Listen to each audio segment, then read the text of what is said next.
Ngimbingeleleni ke ngithanda ukungena namhlanje kwenye topic. Cela sikhulumeni ngokuthwasa nentwaso. Yini ukuthwasa? Yini intwaso basically? Ngeke ngayenza ke ivideo efana nale. Ningithukanga kanje abanye benu. But it was a small percentage nonetheless. Kodwa bangithuka. So ngakhuluma ke ngathi evidweni leyo ubuningi benu nithwasela into eningayazi, into ekungasiyona eyenu futhi basically. Yeah, thwasile wena baba defensive. Thwasile wena uyisangoma yini oninyanga or whatever they said.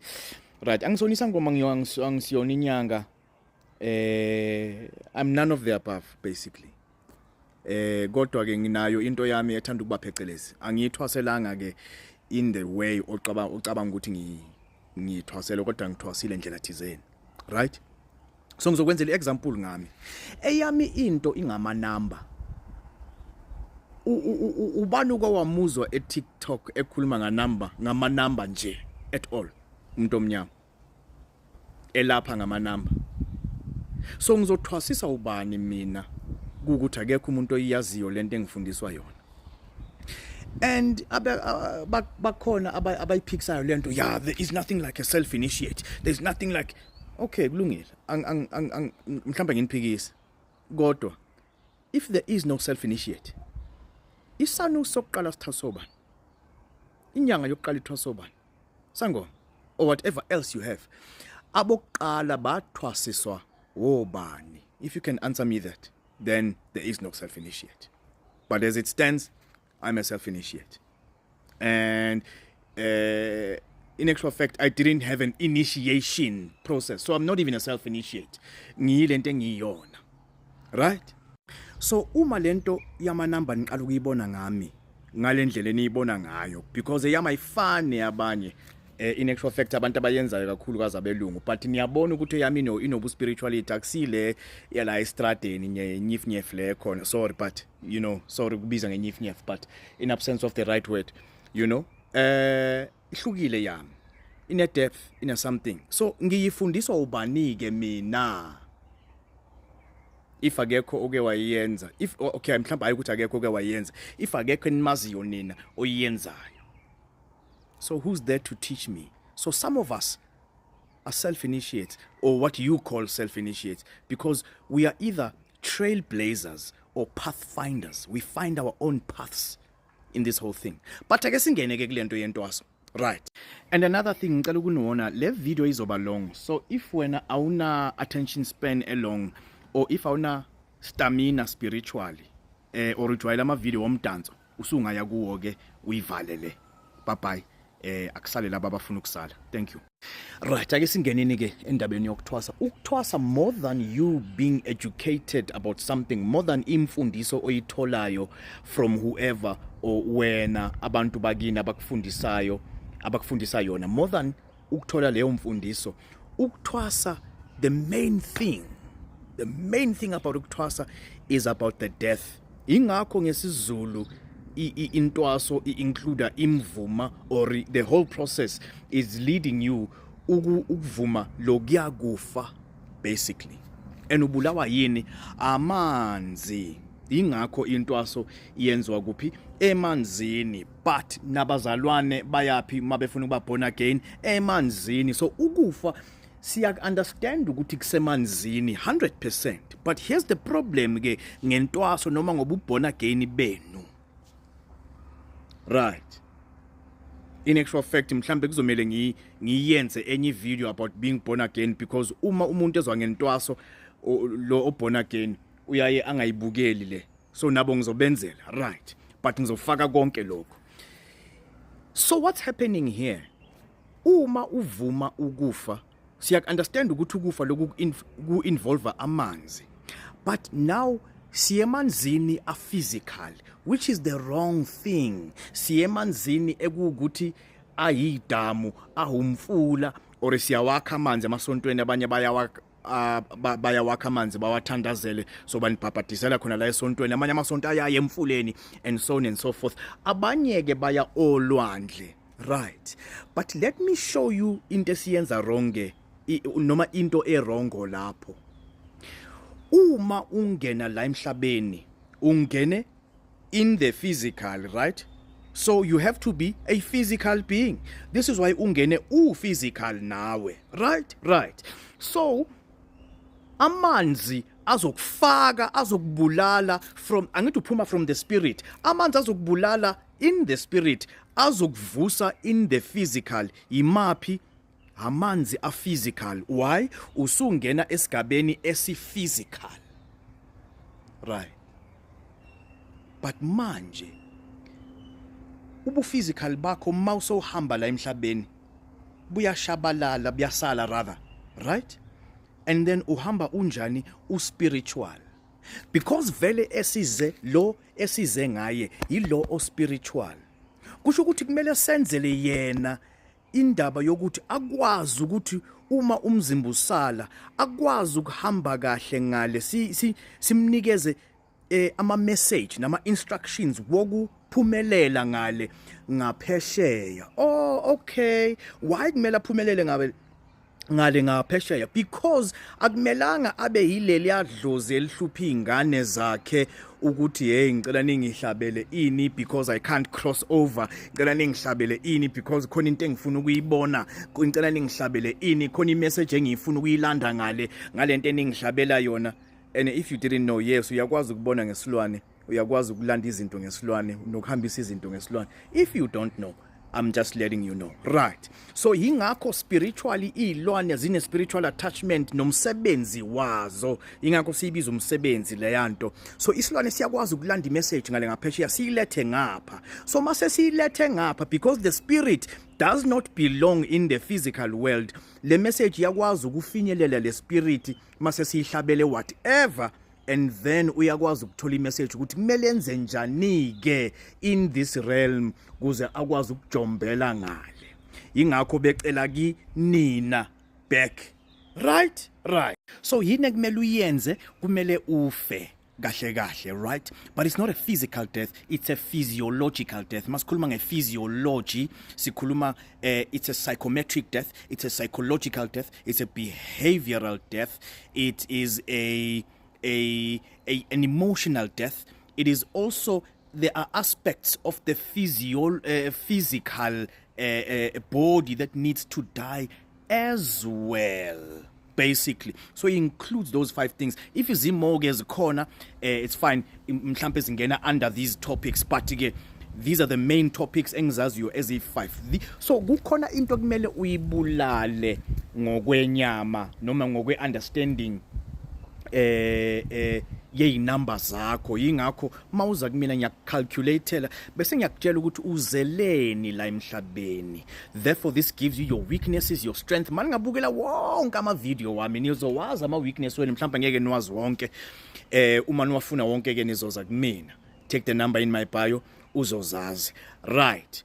Yingakho ukuthwasa basically angithwasisi mina, ngiyakupha indlela yokuzithwasela wena because lezi zinto kumele uzibulale zingawe. Angizazi mina, angeke ngizazi.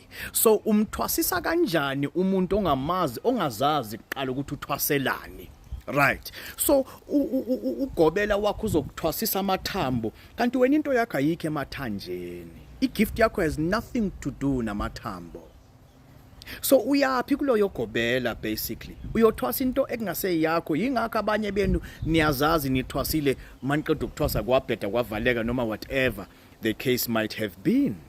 Besides ukuthwasela into ekungase yakho, uthwase the wrong way because uma uthwasa, because lo osize ngaye ulo spiritual singene in the physical, yingakho kuchitheke amanzi a physical. Kodwa manje simele siwabungaze lamanzi, siwaqoshe futhi lamanzi ngoba siyizimbewu la emhlabeni, sitshaliwe, sithunyiwe ukuthi sizoba yilezi ihlahla esiyizo in the spirit. Right? So if uyimbewu udinga ini amanzi maphi lawa aphalala mawungena la, because uma amanzi ephalala kufana nokuzikhohlwa. Kodwa ngoba thina sifuna ukuzikhumbula ukuthi singobani spiritually, khona sizothumela lo o spiritual ukuthi mayengena ngale angene ngendlela right, azazi ukuthi ubani, so that azokwazi ukuphumelela, abhoboze ngale angene ngaphesheya. But siyafela sometimes. So sifailiswa yini ke? Sifailiswa ukuthi sithwase ngamanzi are wrong. Partly lento engiyishoyo is incorrect because ubuningi bethu sifunda izinto physically khona sizozi understand spiritually. But i-problem ukuthi siyazifunda physically but then we never get to understand ukuthi isho ukuthini spiritually. Fana nabantu abaphupha iphika. Uma uphupha isiphika uzohamba uthungisa ubona kungenzeki lutho. Basically it's because ayikhulumi ngokuthungisa kwakho, ayikhulumi ngesiphika, kodwa the color is saying something spiritually. Did you understand it spiritually? Angisho ukuthi ningazithungise iphika, hamba uyosithungisa iphika because leya vibration yale color izokusebenzela physically indlela thizeni, right? But is it working for you spiritually? The problem is thina sihlala enyameni and we never get to understand it spiritually. Therefore we never get to do it spiritually because we don't understand it spiritually. We are single-sided and single-minded. My chat is here kahle.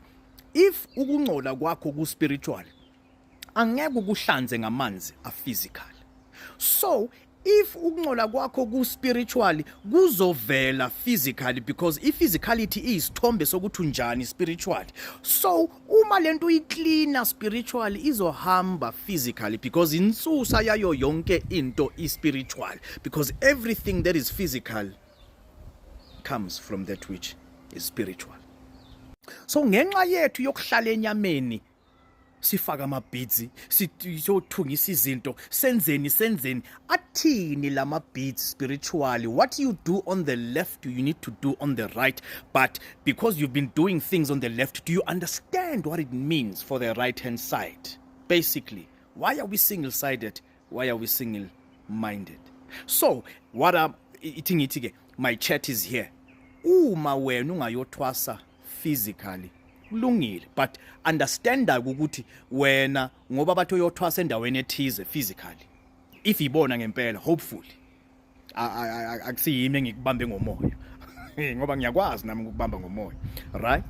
If akusiyimi engithe eneyibona, then in that way bayakutshela what kind of truth wena intwaso yakho needs to involve kahle because mawutshelwe ukuthi kumele uyothwasa empophomeni if kuyenzeka lokho angizazi lezi zinto, so ngizoyenza ama example nje.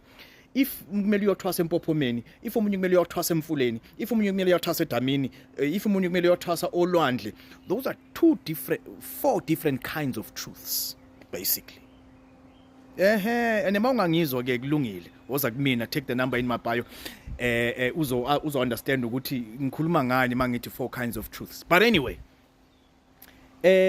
so then what does that truth mean for you spiritually now that they've told you you have an understanding yayo physically? Uma nifuna lo lwazi nizoluthola kumina because ezinye izinto, especially when it comes to water, I know them back to front kahle. So mina ke mawuza kimi ngizokupha indlela yokuzithwasisa spiritually so that you don't have to even bother physical, because into mase uyibambe spiritual, spirit isinamandla million. In actual fact physical physicality is what it is because of the spirit. So it stands to reason that spirituality is namandla. So uma uyibambe spiritually, you don't have to do it physically.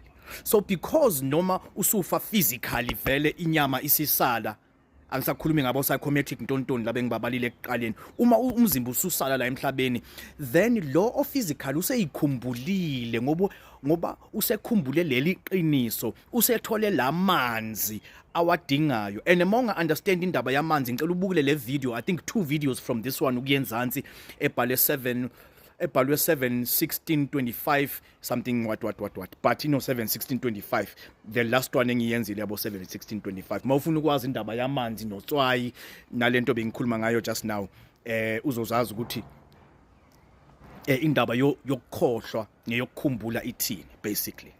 ngoba siyizimbewu ngoba sifuna ukukhumbula. So mawuzalwa amanzi ayaphalala because ukuzikhohlwa lokho, but thina siyawaquketha as imbewu so that sikhumbule. But watch that video so that uzo understand kabanzi. So asithwaseni ngamanzi right. So take my number in the bio mawufuna ukwazi ukuthi uzithwasisa kanjani, because uzoqala uthola ukuthi uzeleni wena emhlabeni, ungathwaseli into ongayazi, so that noma ufuna ukuthwasa vele in the physical you can go. Angisanilwisi mina, hambani niyothwasa in the physical, but uthwasela into oyaziyo. Mina ngizokubonisa isipho sakho singakuphi, siyini, si nje yonke leyo nto izipho. Futhi abanye benyu banezipho, not even one. Basically ngizokubonisa izipho zakho, then mawuyothwasa ke kukhambule usuthwasela into oyaziyo, then maso ready ke uzobuya futhi uzothwasa the uzothwasa the spiritual way, then ungabuya ke maso uqedile ukuthwasa kukhambule basically. And that is it. Let's learn how to do the right thing, because many times when you do one thing right the first time, you don't have to do it again and again and again. Kodwa umunye mama ungitshelile ukuthi mina uke wathwasa ka 33. I couldn't be, maybe not 33, but a large number, 20 something. And I was like, 13, okay, maybe 13. And I was like, what? But maybe khona bathwasa more than that. How do you do intwaso more than 2 times kungaphenduki lutho? Should you are doing it wrong, basically. Take the number in my bio, uzozithola on the right side of the equation ngeyakhe intwaso. Ngithanda nonke emakhaya. Thanks, goodbye.